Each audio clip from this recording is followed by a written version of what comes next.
Hello my dear friends. First of all, thank you so much for clicking on this video. In this video, I am going to tell a very good solution to a very big problem. Big problem. Yes my dear friends.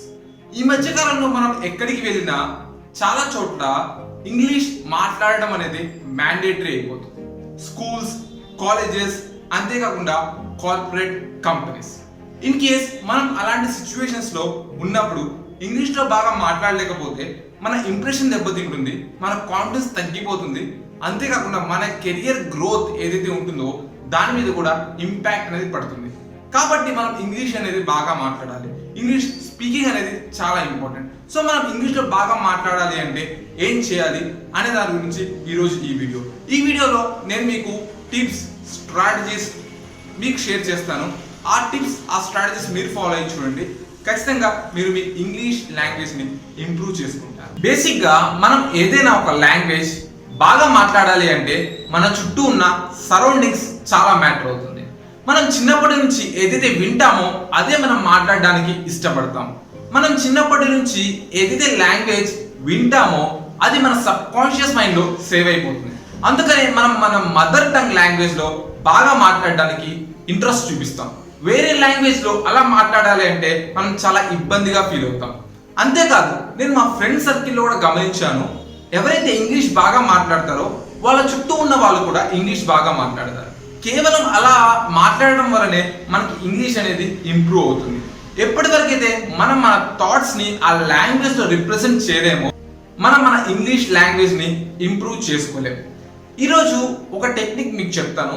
ఇలాంటి surroundings, ఇలాంటి environment లేకపోయినా సరే మనం English ఎలా నేర్చుకోవచ్చు అనే ఒక technique మీకు చెప్తాను.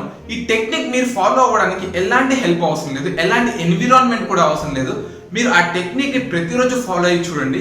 ఖచ్చితంగా మీరు ఇంగ్లీష్ లో బాగా మాట్లాడడానికి ట్రై చేస్తారు. ఒక 10 days తర్వాత ఆ రిజల్ట్స్ ఏంటో మీకే తెలుస్తాయి. Describe a picture. చూడండి, ఇక్కడ మీకు ఒక ఇమేజ్ కనబడుతుంది. ఇప్పుడు ఆ ఇమేజ్ ని నేను మీకు ఎక్స్ప్లెయిన్ చేస్తాను, అది కూడా ఇంగ్లీష్ లో. There are 3 members sitting on a table. I believe that all of them are a family. His father is very busy at his work. His mother is very busy on speaking in phone. And he is very busy at looking someone. I think someone might have been entered into that room. This is very important to observe that there are some books on the shelf. చూడండి, ఇప్పుడు నేను ఆ image ని explain చేశాను. అంటే నాకు ఏవైతే thoughts వచ్చాయో ఆ ఇమేజ్ చూస్తున్నప్పుడు నేను వాటిని ఇంగ్లీష్లో ఎక్స్ప్రెస్ చేయడానికి ట్రై చేశాను. మీరు కూడా ఏదైనా ఒక పిక్చర్ తీసుకోండి, లేదా జస్ట్ ఇలా అనండి చాలు. ఇప్పుడు మీకు ఈ ఫ్రేమ్లో ఏదైతే కనపడుతుందో దాన్ని ఎక్స్ప్లెయిన్ చేయండి. ప్రతిరోజు అలా ఎక్స్ప్లెయిన్ చేయడం వల్ల మీరు మీ ఇంగ్లీష్ లాంగ్వేజ్ని ఇంప్రూవ్ చేసుకుంటారు. అసలు ఎలాంటి సరౌండింగ్స్ లేకుండా కూడా మీరు మీ ఇంగ్లీష్ లాంగ్వేజ్ని ఇంప్రూవ్ చేసుకోండి. దాని తర్వాత ఎవరితో మాట్లాడుతున్నప్పుడైనా కాన్ఫిడెంట్ గా మీరు మాట్లాడతారు. ఇన్ కేస్ మీరు మీ ఇంగ్లీష్ లాంగ్వేజ్ ని ఇంప్రూవ్ చేసుకోకుండా ఎవరితోనైనా ఇంగ్లీష్ లో మాట్లాడడానికి ట్రై చేశారనుకోండి, అప్పుడు ఏమవుతుందో తెలుసా, మీరు భయపడతారు. ఎందుకంటే మీకు కమ్యూనికేషన్ స్కిల్స్ అనేవి ఇంప్రూవ్ అవ్వకపోతే మీరు ఇంగ్లీష్ లాంగ్వేజ్ లో మాట్లాడడానికి ట్రై చేయకండి. ఫస్ట్ ఆఫ్ ఆల్ తెలుగులోనే మాట్లాడండి. First of all communication skills ని ఇంప్రూవ్ చేసుకున్న తర్వాత వేరే లాంగ్వేజ్ లో మాట్లాడడానికి ట్రై చేయండి. ఆటోమేటిక్ గా మీకు కాన్ఫిడెన్స్ పెరుగుతుంది. మీరు మీ ఇంగ్లీష్ స్పీకింగ్ ఎబిలిటీని కూడా పెంచుకుంటారు. ఇప్పుడు ఒక ఇమేజ్ ని తీసుకొని ఏదైనా ఒక స్టోరీ లాగా కానీ అసలు మీరు ఆ ఇమేజ్ లో ఏదైతే అనుకుంటున్నారో దాన్ని ఎక్స్ప్లెయిన్ చేయడానికి ట్రై చేయండి, దాన్ని డిస్క్రైబ్ చేయడానికి ట్రై చేయండి. ఎప్పుడైతే అలా చేస్తారో ఆటోమేటిక్ గా మీ ఇంగ్లీష్ కూడా ఇంప్రూవ్ చేసుకుంటారు. ఈ వీడియోలో నేను ఒక 5 images పెడుతున్నాను. మీరు ఆ 5 images ని పాస్ చేసి డిస్క్రైబ్ చేయడానికి ట్రై చేయండి ఏంటి ఇంగ్లీష్లో. అలా మీరు డిస్క్రైబ్ చేయడానికి ట్రై చేసినప్పుడల్లా మీ థాట్స్ ని మీరు డిస్క్రైబ్ చేయడం స్టార్ట్ చేస్తారు. ఆటోమేటిక్ గా మీరు ఏదైతే చెప్పాలనుకుంటున్నారో వేరే వాళ్ళకి ఇంగ్లీష్లో పర్ఫెక్ట్ గా చెప్పగలుగుతారు.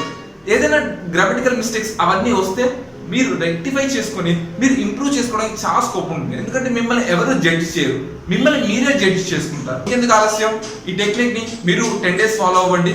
ఇన్ కేస్ ఈ టెక్నిక్ ని మీరు 10 days ఫాలో అయ్యేటట్లయితే కామెంట్ సెక్షన్ లో yes I am following this 10 days challenge అని కామెంట్ సెక్షన్ లో టైప్ చేయండి. ఎందుకంటే అది నాకు మోటివేషన్ కలిగిస్తుంది. ఇలాంటి మరిన్ని ఇంట్రెస్టింగ్ వీడియోస్ చేయడానికి నాకు హెల్ప్ చేస్తుంది. Thank you so much for watching this video.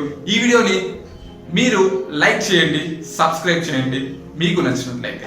Thank you so much for watching this video.